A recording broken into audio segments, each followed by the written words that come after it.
વાહ, તું આમ હસી કેમ રહ્યો છે? તું આ સ્થિતિને ગંભીરતાથી કેમ નથી લઈ રહ્યો? થોડો સમજવાનો પ્રયત્ન કર. તારા આ વર્તનના કારણે હું થઈ શકે છે એનો તને અંદાજો નથી. આ સાહેબ સરકાર તો શક્તિસિંહ કરતાંય વધારે ક્રૂર લાગે છે. એમને નહીં ગમે ને તો આપણી હારે હારે આખા ગામને વધુ નુકસાન પોગાડશે. બાપા બાપા બાપા, મને મને બહુ બીક લાગે છે બાપા. મૂર્તિ આપણે મીડીએ ચડાવી દઈએ બાપા, નહીં તો ઈ માણસ આપણને બધાને મારી નાખશે. હા ભગત,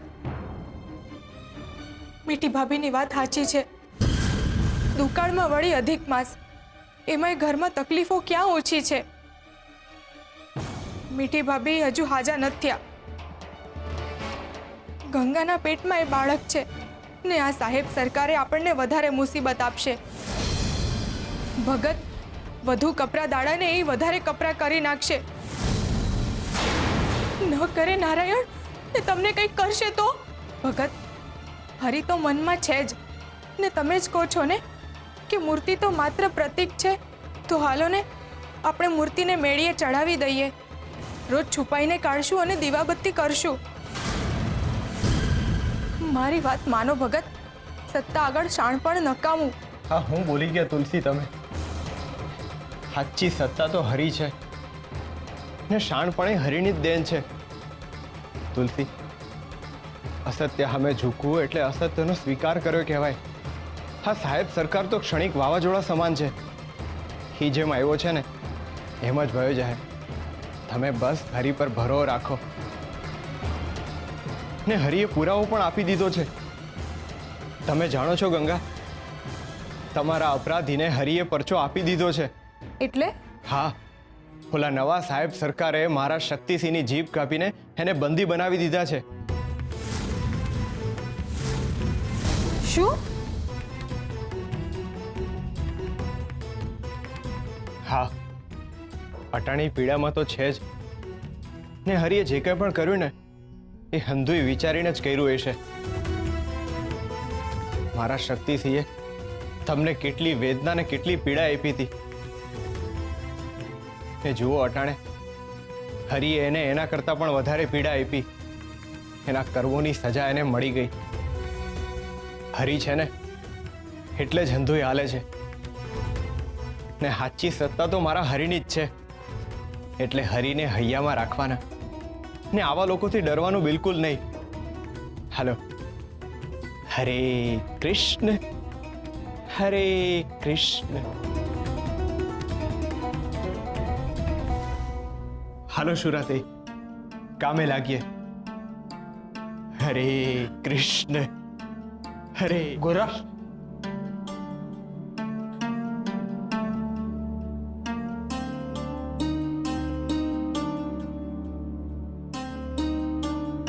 તુલસીબેન, તમે ચિંતા ન કરો. આપણા હરી તો ભગત છે. એમણે કીધું છે ને કે શ્રદ્ધા રાખો તો રાખો શ્રદ્ધા. હરી છે ને એટલે આપણું કોઈ કાંઈ નહીં બગાડી શકે.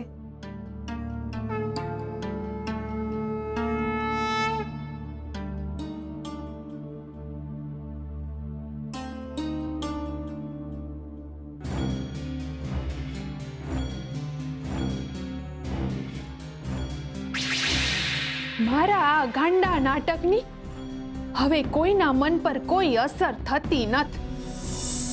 આના કરતા મીઠી બનીને બોલી હોત ને તો ગોરા આટલી જીભ ન હલાવત. જલ્દી હાજી થા મીઠી, નહીતર આ ગોરા ભક્તિનું ભૂંગળું વગાડી વગાડીને તને ગામની બહાર કઢાવશે.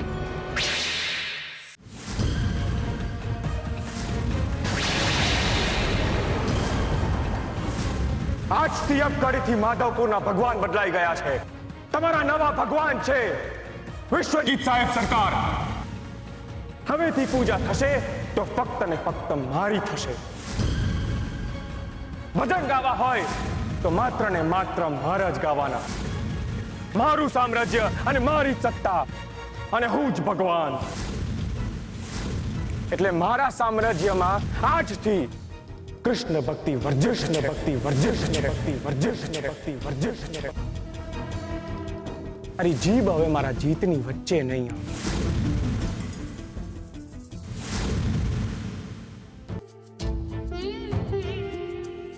ભાઈબંધ, સાંભળો છો?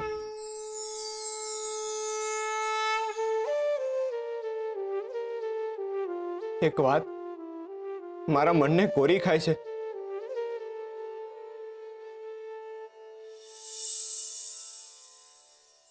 મારું મન અટાણે બાળક જેવું થઈ ગયું છે. મનમાં સવાલો છે ને ડરે છે. મારા મનમાં એટલા બધા સવાલો રમી રહ્યા છે ને એના જવાબો મારે જોઈએ છે. હું તમને પૂછું, તમારી ઈચ્છા મુજબ જ થઈ રહ્યું છે ને મને એવો સવાલ નથી થતો કે આ તમે કરી રહ્યા છો એ હું કરવા કરી રહ્યા છો. પોતાની જ ભક્તિને આ ગામમાં વર્જિત કરીને તમે એવું કાંક તો કરવા માંગો જ છો જે આ સંસાર હાટું સુખદાયક હોય.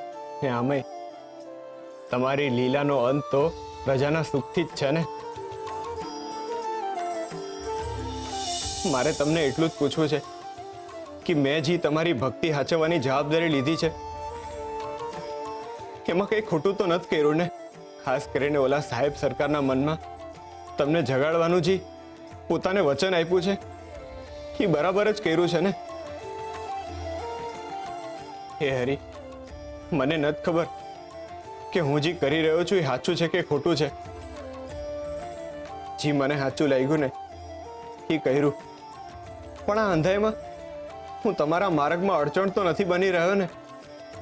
ક્યાંક તમારાથી ઉપરવટ તો નથી જઈ રહ્યો ને?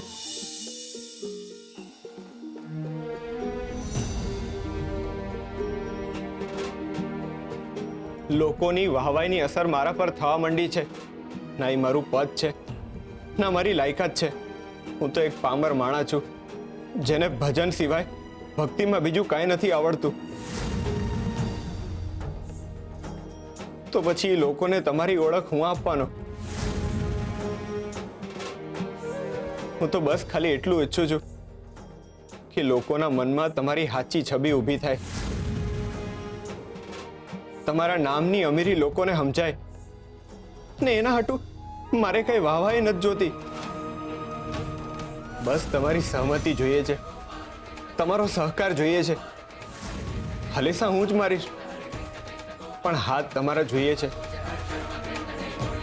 બસ મને એક મૂંગું વચન જોઈએ છે. મને વચન આપો કે હું જે માર્ગમાં જાઉં છું ને એ માર્ગમાં અનેક વળાંકો આવવાના છે.